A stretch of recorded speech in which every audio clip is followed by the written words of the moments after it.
welcome back. In today's video, we'll be discussing Ashes of Creation's most important topic, nodes. The game basically revolves around the node system. It's the heart of the world, which means that all players will take part in and be affected by this in-game mechanic. I'm going to talk about what nodes are, their purpose, the different types of nodes, sieges, and more. Some of this is subject to change, so I'll make sure to keep you guys updated with any new information. If you guys end up enjoying this video, please subscribe, for there'll be much more Ashes of Creation content on the way. Links to my Twitter and my Discord server will be below. Let's get right into it.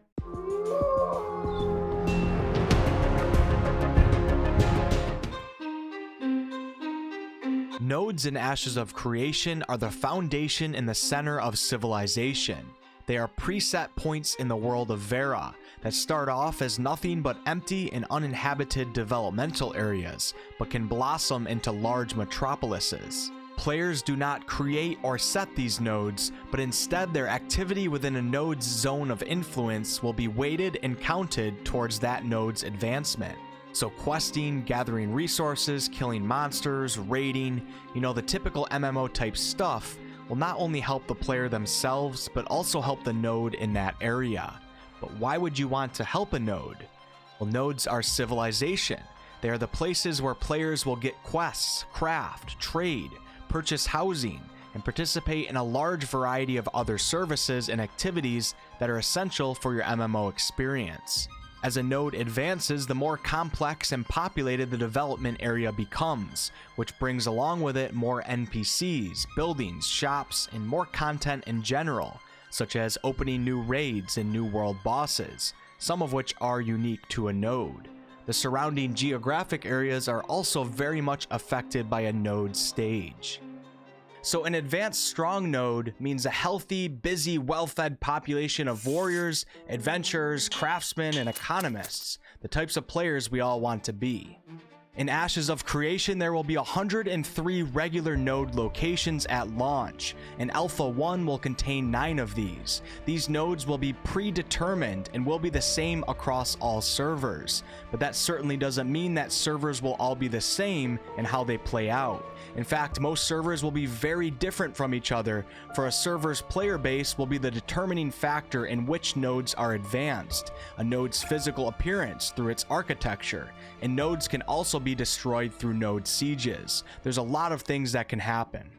You can probably tell by now that everyone that plays this game will be involved in the node system in some way, shape, or form. It's not like a side activity like instance PvP or raiding where all players might not necessarily participate in. Everyone will participate in the node system. So now that you have a general understanding, let's delve a little deeper into it and start off by talking about a node's type. Nodes will be assigned one of 4 node types, each of which will contain unique specializations. The 4 different node types consist of divine nodes, economic nodes, military nodes, and scientific nodes. This node type will not change based on a node's advancement, so a military node is always a military node regardless of whether it's currently a small camp or if it's become an intimidating city. Players will be able to identify a node's type by the NPCs that appear when a node reaches its first stage of development. Choosing a node that you want to be a part of will come down to player preference and what you think will benefit you most as a player. For example, citizens of an economic node that has reached its final metropolis stage will get auction house benefits that a military node citizen will not get.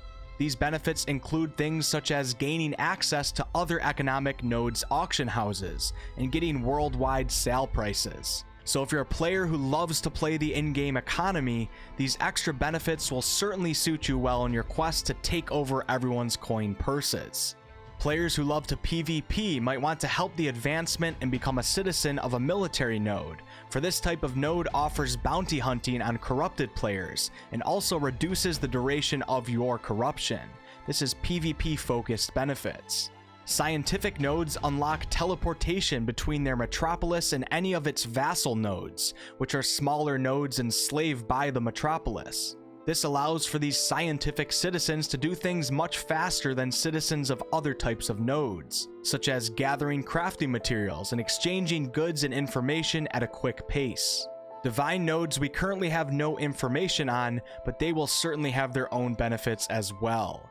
Each node type will also have unique buildings, such as temples for the divine nodes, special markets for the economic nodes, barracks for the military nodes, and libraries for scientific nodes. As we get more information, I will do dedicated videos on these specific types of nodes so we can really start thinking about what we want as players. Keep in mind that just because you join a military node, it doesn't mean that you can't sell things. Or if you join a scientific node, it doesn't mean that you can't be a beast in PvP. These are just added benefits to increase the quality of life in a specific area for a player. So there's 4 different types of nodes, each of which bring about their own set of benefits to its citizens. And yes, you can become a citizen of a node. The races of players in a node also have an effect on the architecture of the node. So this is something to keep in mind as well. Maybe you want to help advance and become a citizen of a divine node, but you also really want that dwarven influence because you love drinking and having a good time. Skull. All right, now let's talk about the advancement stages of a node. Node stage 0 is currently just called Wilderness. There's not much there. After a few hours of gaining XP for the node, it will turn into Expedition. This is the stage where players can see which of the 4 types of nodes is going to form here from looking at the NPCs. At this first stage, NPCs will offer some services such as vending or banking items. Stage 2 is the encampment stage and is said to take many hours, in quotations, to get to this stage. Stage 3 is when the node becomes a village, and this is said to take a few days. The village stage is when players can start making their claims on the real estate market through purchasing small houses. Stage 4 is the town stage and is said to take many days. Player housing will enter its medium house phase here. Stage 5 is the city stage and is said to take a few weeks. Player housing will enter its large housing phase. And the final stage is stage 6, the metropolis, which is said to take many weeks. Player housing will enter its mansion phase here. Pretty cool. And this is also the stage where each node gets its superpower benefits, such as access to more auction houses in an economic metropolis. As nodes advance, players unlock its unique content, which, as I said before, it's not just city specific, it also affects content in the node's surrounding area. This surrounding area is called the Zone of Influence, which also grows as a node advances. All player activity within a node's zone of influence is what contributes to the node's level. As a node encompasses more land as it grows, it will also require more effort from the players to be sustained. This is where it starts to get more complex, but very interesting. As a node's zone grows, it actually limits neighboring nodes' ability to advance by absorbing some of their zone of influence. Larger settlements require more room, and there's only so much room to give on the map, and there can actually only be 6 metropolises total. This is the main driver for change in the world because it creates scarcity. Stage 3 village nodes enslave nearby nodes and convert them into what is called vassal nodes. These vassal nodes must remain at least 1 node stage below their parent node. Parent nodes can actually get experience from vassal nodes, but I won't get into that in this video. So this is a living, breathing, reactive world where the players truly determine how it blossoms. So now we've talked about a node advancing and what that may bring. But what about a node going backwards or de-leveling? This can certainly happen in the game, and it will. As of right now, Intrepid Studios has designed a node atrophy system, but some of this may change based on testing. So nodes will accumulate an experience deficit each day based on the node's level. This deficit is subtracted from any experience earned that day, and if any deficit remains, it is subtracted from the node's experience pool. When a node actually de-levels, it will enter a safe period during which the deficit is temporarily reduced to 0. So players will have time to gather themselves from their loss. It was said that certain flags will appear to notify node citizens if their node has dropped below the required experience for its current stage. So nodes de-leveling will not just happen out of nowhere. Players at this time will of course have to work harder and figure out why they are de-leveling and what they can do to stop it. Players might be heavily invested in housing or be truly taking advantage of the node-specific Stage 6 benefits, and their node de-leveling can be a very serious and important time for them. I won't get into the topics of a node's government structure in this video, but there will be a mayor, and mayors will be able to initiate quest-driven systems that non-citizens can participate in, which might help out the node's current crisis. The mayor can use a portion of the node's treasury or goods as rewards for quest completion to ramp up activity. This is an interesting concept, and it will be exciting to see how it all works out in testing. The last thing I'm going to talk about is node sieges, and I'll likely do a dedicated video on this in the future.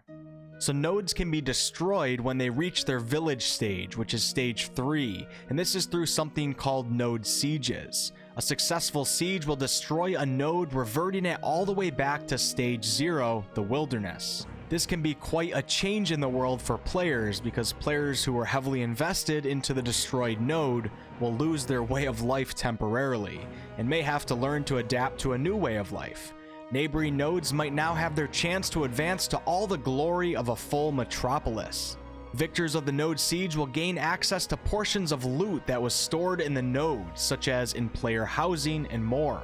The cool thing for all players, though, is that destroyed nodes now pave the way for new development and access to locked content in the surrounding nodes. Destroying a node will not be an easy task, though, and nodes in their later stages of city and metropolis will of course be much harder to destroy, for they'll have better defenses set up.